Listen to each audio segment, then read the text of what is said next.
एक शख्स कब्र के अंदर घुसता है और कब्र के अंदर घुसने के बाद वो लाश के साथ, जो औरत की लाश होती है उसके साथ वो रेप कहें या फिर बलात्कार कहें, क्या कहें, जब वो कोई गलत काम कर रहा था तो अचानक से उस व्यक्ति की नज़र उस औरत के चेहरे पर पड़ जाती है, यानी कि दांतों पर पड़ जाती है उसके, और वो दांत चमक रहे थे। उसके बाद वही नज़र उसके आँखों पर पड़ती है तो आँखों से एक अजीब तरह की रोशनी निकल रही थी। वो गलत काम करते हुए इतना डर गया, इतना सहम गया कि बदहवास हालत में उस कब्र से वो बाहर निकला और चीखता हुआ चिल्लाता हुआ वहां से भागता चला गया।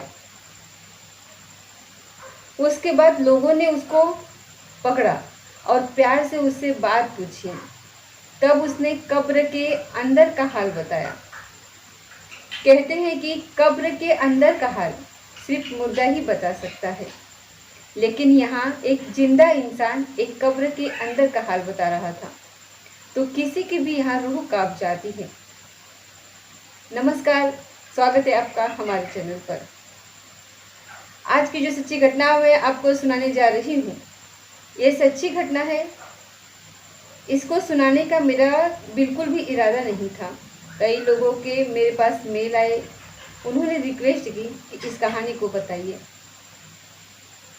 जब मैं इस कहानी के बारे में रिसर्च कर रही थी, इंटरनेट पर कुछ पन्ने खंगाल रही थी, तो इससे जुड़ी जानकारी ज़्यादा तो नहीं मिल पाई, लेकिन ये भी जानकारी नहीं मिल पाई कि इस केस को 10 साल से ज़्यादा का टाइम बीत गया है, लेकिन इसके आरोपी को अभी तक क्या सज़ा मिली है या फिर नहीं मिली है, पता नहीं चल पाया है।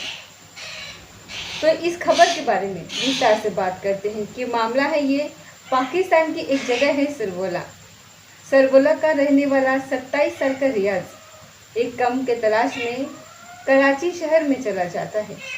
वो कई दिनों तक मेहनत मजदूरी करता है। उसको कभी कभी काम मिलता था और कभी कभी काम नहीं मिलता था। एक दिन उसकी मुलाकात एक वजीरा नाम के एक युवक से हो जाती है और वो वजीरा नाम का युवक उसको अपने साथ कब्रिस्तान लेकर के जाता है। यानी कि वजीरा कब्रिस्तान में एक माली का काम करता है, कब्र की खुदाई का काम करता है, और कब्रिस्तान के अंदर जो फुलवारियाँ हैं, जो पेड़ पौधे हैं, उनको पानी देने का वो काम करता है। वजीरा अब तक अकेला था, उसको एक साथी की ज़रूरत थी, तो उसको साथी भी मिल जाता है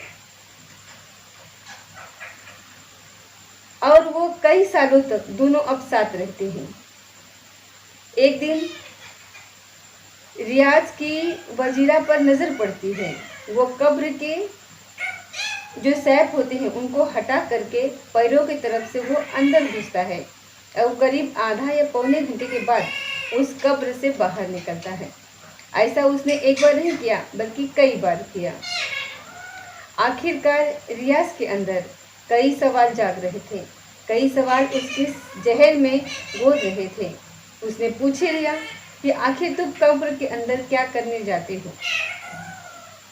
तो वजीरा ने जो बताया उसको सुनकर रियाज की रूह नहीं कांपी, बल्कि वो खुशी से फूला नहीं समा रहा था। दरअसल वजीरा कब्र के अंदर जाकर के और वहाँ जो किसी भी औरत की जो लाश होती थी, उस लाश के साथ वो बलात्कार किया करता था। इसके बाद सिलसिला कुछ ऐसा शुरू हुआ कि वजीरा अब अकेला नहीं होता है, बल्कि उसका दोस्त रियाज भी उसके साथ यही काम करने लगा।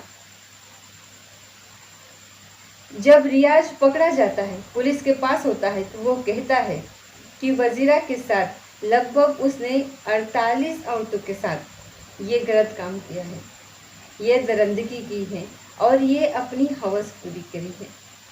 लेकिन एक दिन वजीरा की यहाँ पर मौत हो जाती है। वजीरा कुछ ड्रग्स लेता था, कुछ ऐसी धूम्रपान करता था कि जिससे कि वो अक्सर बीमार रहता था। वो जहनी तौर पर भी बीमार था और शारीरिक रूप से भी बीमार था। और उसकी मौत हो जाती है। लेकिन मौत के बाद भी रियाज का ये सिलसिला खत्म नहीं होता है।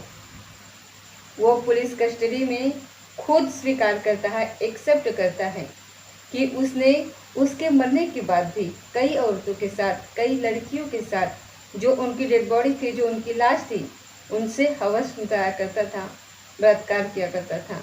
ये बात है अक्टूबर 2011 की।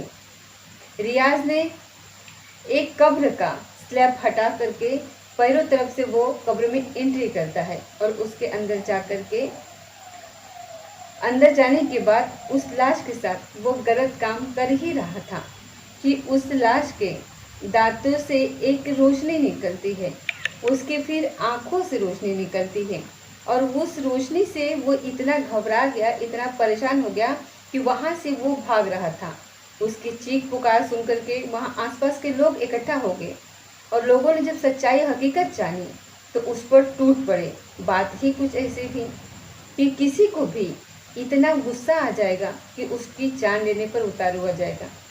आखिरकार कुछ लोगों ने उसको भीड़ से बचाया और उसकी लिंचिंग होते होते बची। आखिरकार पुलिस मौके पर पहुंचती है और उस आरोपी को गिरफ्तार किया और जब उससे पूछताछ की तो कई चौंकाने वाले खुलासे हुए। वो कहता है कि वजीजा के साथ मिल करके 48 औरतों के साथ इस तरह से वो रेप कर रहा था। उसके बाद उसने कई औरतों के साथ बाद में भी रेप किया। वो कहता है कि कराची में जब किसी औरत को दफन किया जाता है, उसे कब्र में लाया जाता है, तो उसकी खास पहचान होती है, यानी कि उसकी कब्र पर एक खास तरह का कपड़ा डाला जाता है जिससे ये मालूम हो जाता है कि ये औरत की लाश है।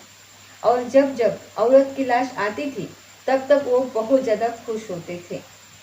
और ख़ास करके असर की नमाज यानी कि शाम के 5 बजे के बाद जब भी कोई मुर्दा दफन होता था तो उस मुर्दे को देखकर उनके खुशी का कोई ठिकाना नहीं रहता था। और जब उसके घर वाले, परिवार के लोग जरूर फातिया ये सब जो थे उसको पूरा करने के बाद जब वहाँ से जाया करते थे तब वो दोनों दोस्त मिल करके अपनी दरिंदगी पूरी करते थे। रियाज नाम के उस लड़के ने पुलिस के गिरफ्त में आने के बाद अपने गलती का एहसास किया, अपनी गलती की माफ़ी मांगी। लेकिन इतने बड़े गुनाह की शायद ही कोई गलती की सज़ा माफ़ हो सकती है। ज़िंदगी में तो कभी नहीं माफ़ हो सकती, मरने के बाद भी ऐसे शख्स को माफ़ नहीं किया जा सकता। मगर अफसोस की बात है कि इस घटना को 11 साल के समय ज़्यादा का समय बीत चुका है, लेकिन उस शख्स को क्या सज़ा मिली है, क्या वो फांसी चढ़ाया गया है या फिर नहीं गया है, 10 साल बीतने के बाद भी इसका अभी तक खुलासा नहीं हो पाया है। जो भी इस घटना को सुनता है तो एक आदमी इतनी सारी, इतनी ज़्यादा औरतों के साथ कैसे ये सब कर सकता है।